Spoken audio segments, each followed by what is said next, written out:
धर्म पर लोग फंस जाते हैं तो वो समाज सेवा की बात भूल जाते हैं। समाज का उनको वो ज्ञान नहीं रह जाता है।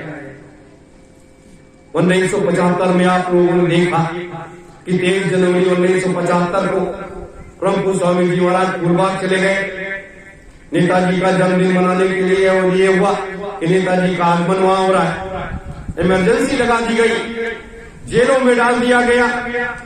क्या स्थिति हुई? जेलों में डाल दिया गया। तो जब जिस देश में संत महात्माओं के ऊपर बड़े से बड़ा अत्याचार होता है, हम लोगों ने देखा है। भारतीय जनता पार्टी को लोग कहते हैं बहुत अच्छा है, लेकिन मैं कहता हूं नहीं। एक सांप नाक को एक नाग नाक। कांग्रेस अगर सांप थी तो ये उससे जहरीले और कि 2000 में हमने देखा कि हमारे संगठन में एक राष्ट्रीय संचालक हुआ करते थे बाबा भंडारी, उनके ऊपर इतनी लाठियां बरसवाई माननीय राजनाथ सिंह जी ने जिसकी कोई सीमा नहीं। सैकड़ों लाठियां टूट गई, सैकड़ों लाठियां टूट गई। तो ये संतों के ऊपर जो आज व्यक्ति लाठियां बरसा सकता है वो क्या से क्या नहीं कर सकता है। हमें आपको सोचना चाहिए, विचार करना चाहिए। मेरे धर्म प्रेमी गुरु भाई बहनों, मैंने इसलिए आपको बताया आज कि ये समय बदलाव का है, ये समय परिवर्तन का है। जो समय ये चल रहा है आने वाला समय, जैसे तमाम महामारियां आ रही हैं, तमाम बीमारियां आ रही हैं, तमाम तरीके से लोग प्रयोग कर रहे हैं, हमारी सरकारें भी प्रयोग कर रही हैं। क्या क्या कर रही हैं ये अपने लोग, सब लोग, पूरा देश देख रहा है, पूरा देश देख रहा है। लेकिन कभी लोगों ने सच्चे राष्ट्रवाद की बात किया हो, सच्चे राष्ट्रवाद की बात किया हो। हिंदू क्या है? हिंदू धर्म ये हमें मानवता का पाठ पढ़ाता है, हमें राष्ट्रवाद का पाठ पढ़ाता है, हमें धर्म आधारित व्यवस्था की शिक्षा देता है, हमें उस मार्ग पर चलने की प्रेरणा देता है जो सत्य का मार्ग है। यही हमारा हिंदू धर्म। लेकिन हिंदू धर्म ये नहीं है कि भगवा वस्त्र को पहन लिया जाए और उसके बाद मांस का और शराब का व्यापार किया जाए। हिंदू धर्म ये नहीं कहता है। ये कौन करता है? ये क्रिश्चियन करता है। ये काम क्रिश्चियन करता है। ईसाई धर्म को मानने वाले लोग इस काम को करते हैं, न कि हिंदू धर्म को मानने वाले लोग करते हैं। तो आज हमारे देश में ये सारी चीजें बड़े पैमाने पर चल रही है, बड़े पैमाने पर चल रही है। अब बताइए ये पाप कहां जाएगा?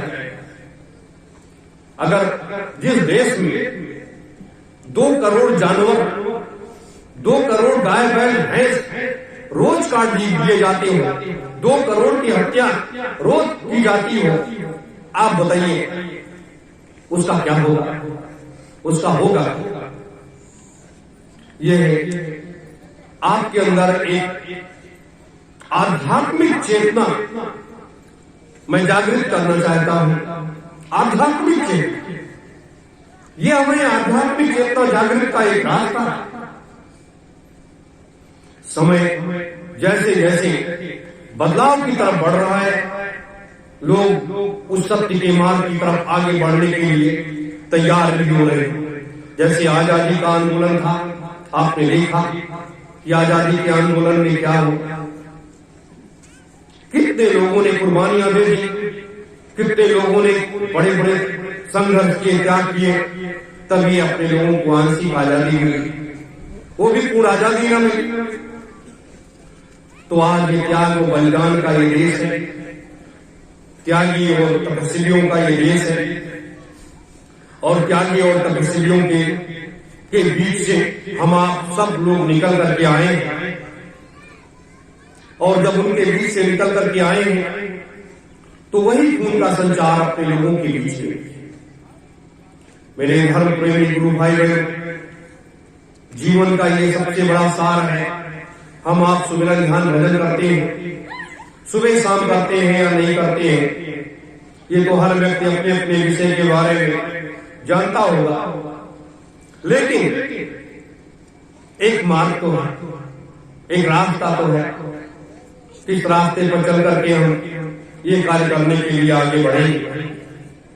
आज जिस सतयुग तीर्थ की ये पावन धरा जहां पर हम आप बैठे हैं, ये भी हमें एक उस मार्ग की शिक्षा देती है, एक वो रास्ता हमें दिखाती है जिस रास्ते पर चल चल करके हम एक एक कदम आगे बढ़ते हैं, एक एक कदम मजबूती के साथ आगे बढ़ रहे हैं। और ये कदम एक दिन पूरे हिंदुस्तान ही नहीं, पूरी दुनिया में फैल करके एक नए बदलाव की तरफ जल्दी बढ़ जाएंगे। इसीलिए उसका नारा दिया आध्यात्मिक क्रांति और वैचारिक क्रांति। आध्यात्मिक क्रांति का मतलब कि अध्यात्म के बारे में, धर्म के बारे में हमें इस मानव समाज को जागृत करना, उसके बारे में एक विचारों की क्रांति पैदा करनी है, तब जाकर के। और वैचारिक क्रांति ये है विचारों की क्रांति। विचारों की क्रांति एक राजनीतिक प्रेरणा देती है, एक राजनीतिक ताकत देती है कि राजनीतिक ताकत, राजनीतिक शक्ति जो होती है ये विचारों में होती है। कि कहा गया है कि आपके विचार इतने पैने होने चाहिए, इतने पैने होने चाहिए जो कि तलवार की धार से ज्यादा पैने हो, कि अगर आप इतने कठोर शब्दों का प्रयोग मर्यादा में रह करके करें कि उस व्यक्ति को ये लगे कि मेरे गर्दन पर तो तलवार चल रही है, लेकिन वो उठ भी न कर पाए। इसे कहते हैं वैचारिक क्रांति, इसे कहते हैं वैचारिक। तो ये आध्यात्मिक क्रांति और वैचारिक क्रांति का अभियान जो है, ये आने वाले समय में जब अपने लोग लेकर के निकलेंगे तो एक नया वातावरण तैयार होगा, एक नया प्रकाश दिखाई देने लगेगा, एक लोगों को नया मार्ग मिलने लगेगा और लोग आपके पीछे चल पड़ेंगे। लोग आपके पीछे इसलिए चल पड़ेंगे कि उनको एक वो सत्य दिखाई देगा कि हाँ, अब इन लोगों के द्वारा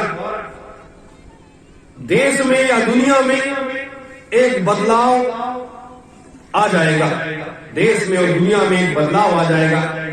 लोग आपके विचारों से सहमत होते हुए आपके साथ चल पड़ेंगे। ये वो प्लेटफॉर्म अपने लोगों ने तैयार किया है। इस आधार पर पूरे हिंदुस्तान में, दुनिया में जाकर इस अलग को जगाना है। यह इसलिए किया जा रहा है। चौथा महायज्ञ एक छोटा मोटा नहीं, ये एक बहुत बड़ा यज्ञ, बहुत बड़ा कार्यक्रम का एक प्रपोजल है जिसकी तैयारी में अपने लोग जुटे हुए हैं। लेकिन ये छोटे स्तर पर, बहुत बृहद स्तर पर सोच बड़ी होनी चाहिए, लक्ष्य बड़ा होना चाहिए। नेताजी सुभाष चंद्र बोस, जिनके हम आप सब अनुयायी हैं, जिनके समर्थक हैं,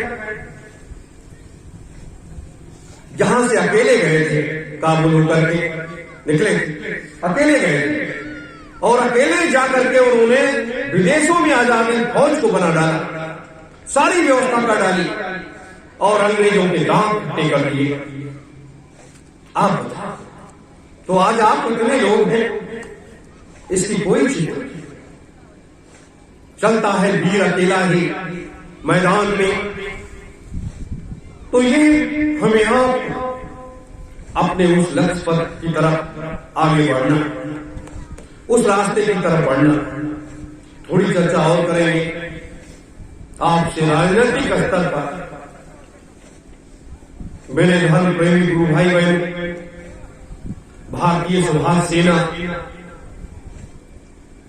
उत्तर प्रदेश उत्तराखंड में विधानसभा चुनाव की तैयारी कर रही है। ये चुनाव इसलिए कि हम लोग अपनी बात आम जनता के बीच में लेकर के जाना चाहते हैं, राजनेताओं के बीच में भी लेकर के जाना चाहते हैं कि हमारा संकल्प, हमारा उद्देश्य ये है, हमारा रास्ता ये है, और इस तरीके से हम इस प्रदेश की व्यवस्था को बदलना चाहते हैं। इसलिए हम इस चुनाव के मैदान में आए हैं, क्योंकि चुनाव का मैदान ये जिसे हम कहते हैं प्रजातंत्र, लोकतंत्र। तो इस प्रजातंत्र, इस लोकतंत्र में सबको अधिकार है भारत के संविधान के हिसाब से। तो जब सबको अधिकार है तो अपने लोगों को भी जाने का अधिकार है। तो अपने लोग भी इस आवाज को मजबूती के साथ आप लोगों के बीच में किसान मजदूर विकास संकल्प पत्र एक आया है, आप सभी लोग उसको ले लीजिएगा और पढ़िएगा। एक बार नहीं, 2 बार, 4 बार, 5 बार चिंतन करिएगा कि इसमें है क्या, इसमें है क्या। ये जब आप लोगों के बीच में ले जाओगे तब आपको समझ में आएगा कि भारतीय सुभाष सेना ने अपने मजबूत इरादों को, भारतीय सुभाष सेना ने अपने मजबूत इरादों को मजबूती के साथ जाहिर किया है और इस प्रदेश की व्यवस्था को बदलने के लिए एक नारा दिया है, नई शासन व्यवस्था, नया उत्तर प्रदेश, ये नारा दिया है। दूसरा, जनता का विश्वास ही जनता के विकास की तरफ लेकर के जाए। जनता का विश्वास, जनता का विकास। अगर आप विश्वास करोगे हमारे ऊपर तो आपका विकास होगा। अगर आप विश्वास नहीं करोगे तो आपका विकास नहीं होगा, क्योंकि जब आप सत्ता में नहीं जा पाओगे तो आप विकास कैसे करोगे? सत्ता तो दूसरों के हाथ में जाएगी। तो ये सारी चीजें हैं। इसके लिए अपने लोग सभी प्रयास यही है कि हम 300 सीटों पर उत्तर प्रदेश के विधानसभा चुनाव में लगे और लोगों को उस मैदान में लेकर के जाए, जहां से तैयारी हो मजबूती के साथ, और ये क्रम अंदरवत चलता रहे। इसलिए कि राजनीतिक संदेश देना ये आवश्यक है। देश के राजनेताओं को राजनीतिक संदेश देना ये आवश्यक है। सभी पार्टियों को संदेश देना आवश्यक है कि ये आने वाला समय, ये आने वाला कल जो है वो अपने लोगों का है। विश्वास रखो, एक दिन भारतवर्ष की सत्ता आपके हाथों में होगी, भारतवर्ष की व्यवस्था आपके हाथों में होगी। चाहे वो राजनीतिक स्तर पर आए, चाहे वो आध्यात्मिक स्तर पर आए, आध्यात्मिक स्तर पर या राजनीतिक स्तर पर, चाहे जैसे भारतवर्ष की व्यवस्था आपके हाथ में आए। इसीलिए नव सतयुग स्थापनार्थ ये सारी व्यवस्थाएं की जा रही। मेरे धर्म प्रेमी गुरु भाई बहनों, मनुष्य का जीवन बार बार नहीं मिलता है। इस बार मिल गया, हो सकता अगली बार न मिले। तो ऐसे समय में, ऐसी स्थिति में हमें जरूर सतर्क और सावधान रहना चाहिए। सतर्क और सावधान रहना चाहिए। जैसे लोग कहते हैं कि आदिशक्ति जगत जननी मां दुर्गा किस तरीके से असुरों का साम्राज्य किया, उनका सफाया किया, किस तरीके से सफाया किया। तो शक्ति का एक रूप भी होता है, शक्ति का एक रूप भी होता है। आज वर्तमान में राजनीतिक परिक्षेत्र में जो व्यवस्थाएं चल रही हैं, उसी को देखते हुए, दुनिया की सारी व्यवस्था को देखते हुए, इस मृतलोक में जितनी भी व्यवस्थाएं हैं, जितने भी धर्म हैं, जितने भी पंथ हैं, जितने भी मत और मतांतर हैं, सबके बारे में जानने के बाद ये लगा अपने महापुरुषों को कि नहीं, पूज्य गुरुदेव कि इस मृतलोक में जैसे ये कभी सनातन धर्म के एक केंद्र हुआ होता था। दुनिया में एक धर्म था, सनातन धर्म। और जब तक दुनिया में सनातन धर्म का साम्राज्य रहा है, दुनिया में खुशहाली थी, अमन चैन था, कहीं किसी प्रकार की कोई अव्यवस्था नहीं थी। और जैसे जैसे नए नए धर्म बनने लगे, यहूदी धर्म बना, मुस्लिम धर्म बना, ईसाई धर्म बना, बौद्ध धर्म बना, जैन धर्म बना, ये सब धर्म समय के हिसाब से बनते चले गए। हजारों पंथ बन गए, समय के हिसाब से सब बनते चले गए। अलग अलग भागों में दुनिया के लोग बढ़ते चले गए। एकजुट एक ताकत नहीं रह पाए। जब कोई व्यक्ति आया, उसने देखा यहाँ की अव्यवस्था को, तो अपने में सुधार करने के लिए उसने अपने हिसाब से अलग व्यवस्था बना रखी और वो उस धर्म का विरोध करने लगा। वो उस धर्म का विरोध करने लगे, वो उस धर्म के विरोध करने लगे। एक दूसरे के विरोधी बन करके लोग धर्म को खड़ा कर लिए। तो ये धर्म और पंथ और मतांतर सब बन गए। अब आज पुनः इसको जोड़ने के लिए कि पुनः ये सारे धर्म, पंथ, मत और मतांतर समाप्त हो, एक धर्म में इनको समाहित किया जाए, पुनः उसका एक नया निर्माण किया जाए, उसको देखते हुए सनातन सतीव धर्म का एक व्यवस्था कि धर्म, सनातन सतीव धर्म दुनिया का एक केंद्र बने और दुनिया के सारे धर्म, पंथ, मतांतर ये इसमें विलय, ये हो जाए। कोई कठिन काम नहीं है, क्योंकि सब लोग अपने अपने धर्मों में उग चुके हैं। सब लोग अपने अपने धर्मों में उग चुके हैं। हर जगह की परिपाटी, हर जगह की व्यवस्था, हर जगह का अलग अलग सिस्टम जो है वो सबको परेशान किए हुई है।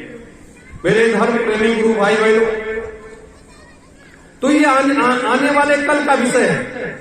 आने वाले कल का विषय है।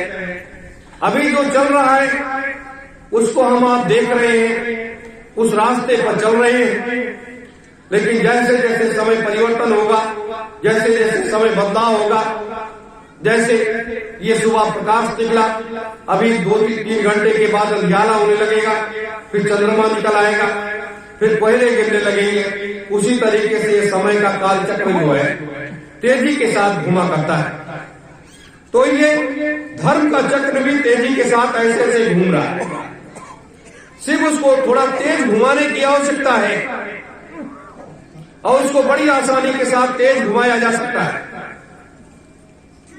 तेज कैसे घुमाया जा सकता है? जैसे जैसे आपके विचारों की क्रांति आगे आगे बढ़ेगी, वैसे वैसे वो घूमता चला जाएगा तेजी के साथ, और वैसे वैसे आपके साथ लोग जुड़ते चले जाएंगे। ये है सनातन सतीव धर्म, जो एक नया प्रकाश, एक नई किरण लेकर के आ रहा है पूरे संसार के लिए। आपका उद्देश्य, लक्ष्य मजबूत होना चाहिए, नींव आपकी मजबूत होनी चाहिए। मेरे धर्म प्रेमी गुरु भाई बहनों, इसीलिए तो महात्माओं ने त्याग किया, महात्माओं ने तपस्या किया।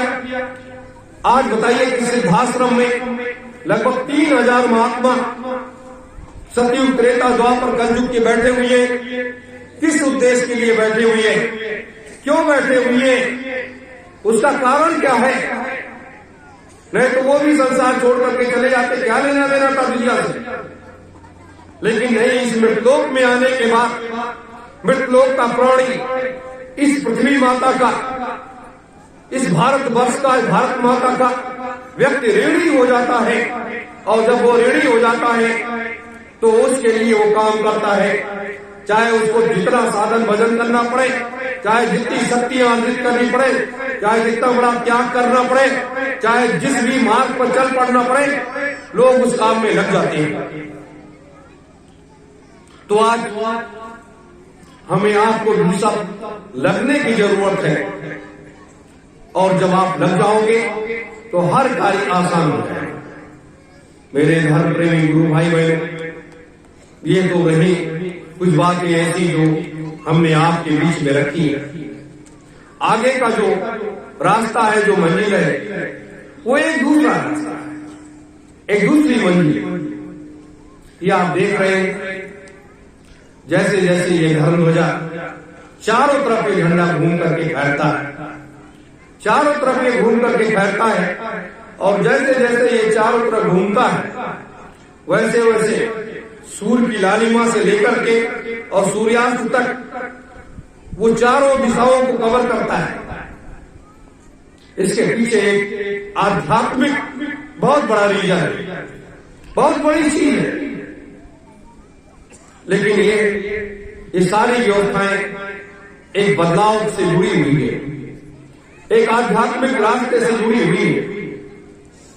लेकिन जब आप इसके बारे में चिंतन करोगे, मनन करोगे, जैसे आप लोग ब्रह्म मुहूर्त में उठते हो और यहाँ भयंकर कोहरा होता है, भयंकर ठंडक होती है, और इस भयंकर ठंडक में मजबूत बिस्तर भी नहीं, मजबूत व्यवस्थाएं भी नहीं, उसके बाद आपकी अंतरात्मा बलिष्ठ और मजबूत है कि नहीं, हमें कुछ कर गुजारना है, हमें कुछ करना है। व्यक्ति अकेला ही चलता है, उसके पीछे कारवां चलता है। या आप निश्चित मान लीजिए, ये भारत वो देश है जहां स्वामी विवेकानंद शिकागो सम्मेलन में गए थे, अकेले गए थे, और उनको समय मिला था 5 मिनट का, 2 मिनट का, जीरो पर बोलने को, और उस व्यक्ति ने झकझोर दिया। कई दिन तक लोग उसके व्याख्यान सुनते रहे, उस व्यक्ति ने झकझोर दिया, कई दिन तक उसके व्याख्यान लोग सुनने को मजबूर हो गए। तो आज ये आध्यात्मिक क्रांति, वैचारिक क्रांति का जो संदेश है, उस व्याख्यान को सुनने के लिए लोग आने वाले समय में मजबूर हो जाएंगे और आपके साथ चल पड़ेंगे, देश के साथ चल पड़ेंगे, संगत के साथ चल पड़ेंगे, उस मालिक के साथ चल पड़ेंगे। मेरे धर्म प्रेमी गुरु भाई बहनों, इसीलिए आपको मैंने इस स्थान के महात्म के बारे में बताया, परिवर्तन के बारे में बताया, निरंजन के बारे में बताया कि ये वास्तविक ये निरंजन का देश है, और जिस तरीके से उनको काल पुरुष के रूप में प्रदर्शित किया जाता है, ऐसा नहीं है, ऐसा नहीं है, ये गलत है। दूसरी चीज, ये इस मृतलोक का इस बार का परिवर्तन ब्रह्मा विष्णु और महेश से नहीं जुड़ा हुआ है। इस बार इस मृतलोक का परिवर्तन ये निरंजन भगवान से जुड़ा हुआ है। ये निरंजन से परिवर्तन होगा और किसी से परिवर्तन नहीं होगा। सिर्फ उसमें महात्माओं का सानिध्य, उनका आशीर्वाद, उनका बताया हुआ मार्ग, उस रास्ते पर चल करके लोग वो समय आ रहा है। मेरे धर्म प्रेमी गुरु भाई बहनों, इसको हमें समझना चाहिए। आज आत्मा और परमात्मा को मिलाने का मार्ग लोग, जैसे परम पूज्य दादा गुरु जी महाराज के सानिध्य में जब स्वामी जी महाराज गए, आप सोचिए दोनों में कितना बड़ा फर्क था। गुरु और शिष्य की परंपरा को उन्होंने मर्यादा में रखा, स्वामी जी महाराज ने बड़ी मर्यादा में रखा। स्वामी जी महाराज के लिए रोटियां सेकी जाती थी मोटी मोटी, और छप्पर पर डाल दी जाती थी, और खड़ा नमक दे दिया जाता था। सूखी हुई रोटियों को आपको खाना है, फिर साधना करनी है। एक व्यक्ति जो साधना से परिपूर्ण है, और वही व्यक्ति बैठ करके 18 घंटे 20 घंटे रोज साधना करता है। क्यों करता है इस मतलब में आकर के? इसलिए करता है कि आप सब लोग, इस संसार का प्राणी, कहीं ये इस भ्रम में न रह जाए कि देखिए ये साधना भी नहीं करता है, और ऐसे इसको गुरु जी इतनी मान्यता देते हैं, ये करते हैं, वो करते हैं, लेकिन गुरु की कृपा जिसके ऊपर हो जाए, जिसके ऊपर उनकी दया बरस जाए, और जो भी गुरु से जो लोग जैसा भी मांग लेते हैं वैसा उनको मिल जाता है, वैसा उनको मिल जाता है, वैसा उनको मिलता है। एक बार की बात है, ये बात है 2002 की, मुझैना आश्रम की। मैं आपको बताऊं, परम पूज्य स्वामी जी महाराज बैठे थे, देवखानी एकादशी का दिन था कि देवखानी एकादशी को परम पूज्य संत सम्राट जी बड़े ध्यान से उसको उससे मनाते थे, क्योंकि उसी दिन उन्होंने अपने गुरुदेव से नामदान यानी दीक्षा लिया था, तो उसको बड़े उससे मनाते थे। तो शाम को हवन का कार्यक्रम था, उन लोगों ने सबने मिलकर के हवन किया। हवन जब पूर्ण हो गया तो स्वामी जी महाराज बहुत खुश थे। उन्होंने कहा, जो भी मुझसे जो मांगेगा उसको मैं सब दे दूंगा। लोग अपनी अपनी फरमाइश करने लगे। तो वहां पर एक रहने वाले पंडित जी थे, उन्होंने कहा, सरकार मुझे ये आश्रम ही दे दो। उन्होंने कहा, सरकार मुझे ये आश्रम ही दे दो। तो उन्होंने स्वामी जी महाराज ने कहा, ठीक है भाई, ये आश्रम आपको मैंने दे दिया। आज से इस आश्रम की करता रहता। और कुछ पैंती लेकर के शास्त्री जी थे, उन्होंने जल से उसका वो अभिमंत्रित कर दिया। स्वामी जी महाराज ने जल छिड़क दिया, समर्पित कर दिया। ये हमारे मन में कचोटने लगा कि ये तो बहुत गलत पंडित जी ने किया। सुबह मैंने पूछा स्वामी जी महाराज से, सब लोग बैठे थे, कि स्वामी जी ये बताइए आप कि आपने इनको आश्रम 1000 वर्ष के लिए कहा कि 1000 वर्ष के लिए ये आश्रम मैं आपको सौंप रहा हूँ। तो हमने कहा 1000 वर्ष की तो इनकी आयु भी नहीं है, तो 1000 वर्ष के लिए आपने सौंप दिया, तो कैसे 1000 वर्ष ये पूरा करेंगे? तो स्वामी जी महाराज ने कहा जानते हो, इनका मन जो है माया में रमा हुआ है। तो यहाँ पर ये सांप बनेंगे, बिच्छू बनेंगे, गोजर बनेंगे, कीट पतंगे बनेंगे, तमाम चीजें गिना गए।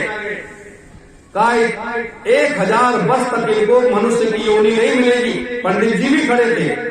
कहा 1000 वर्ष तक इनको मनुष्य की योनि नहीं मिलेगी, और इनके इस योनि से जब ये शरीर से खत्म हो जाएंगे तो इसके बाद इनको 1000 वर्ष तक इसी तरीके से इस आश्रम पर रहना। सोचिए, उनके सामने ये बात। तो हमने कहा कि स्वामी जी, ये तो इनको मुक्ति का मार्ग चाहिए और आपने तो इनको ये दे दिया। कहा इनकी इच्छा थी तभी तो इनको मैंने दे दिया। तो ये चीज कभी ऐसा ना मांग लेना, कभी किसी भी संत महात्मा से ऐसी चीजें कभी न मांगना। और महात्मा भी बड़े बड़ी परीक्षा लेते हैं, ये भी ध्यान रखना, बड़ी बड़ी परीक्षा लेते हैं, उससे वो चूकते नहीं है। तो हर मौके पर हर जगह एक रास्ता होता है। ऐसे एक बार हम और एक हमारे साथ में रहते थे डॉक्टर राम गुलाम जी, दोनों लोग आश्रम पर पहुंचे। तो स्वामी जी महाराज ने कहा कि आज जो कुछ मांगना हो तो मांग लो, मैं सब दे दूंगा तुम। मैंने सिर्फ इतना ही कहा कि मुझे कुछ नहीं चाहिए, सिर्फ आपका आशीर्वाद ही चाहिए मेरे लिए, वो आपका आशीर्वाद काफी है, बस मुझे कुछ नहीं चाहिए। ये इसलिए आपको मैं बता रहा हूँ कि महात्मा भी टटोलते रहते हैं, कहीं देखे हमारे इन बच्चों में कच्चापन तो नहीं है। यानी अब 3-4 घंटे तक ये चर्चा चली और आश्रम के लोग कहते रह गए, आप मांग लीजिए भैया, मांग लीजिए। लेकिन मैं तो ये महात्माओं का एक बहुत बड़ा वो होता है। तो महात्मा किसको किस रूप में क्या बनाना चाहते हैं, क्या करना चाहते हैं, ये सब एक कारण होता है। जैसे स्वामी जी महाराज ने ओट कलप पर ले जाकर के लोगों को 1 करोड़ लोगों को टाट पहना दिया। बताइए टाट क्यों पहनाया? क्या जरूरत थी? वस्त्रों की तो कमी नहीं थी उस समय।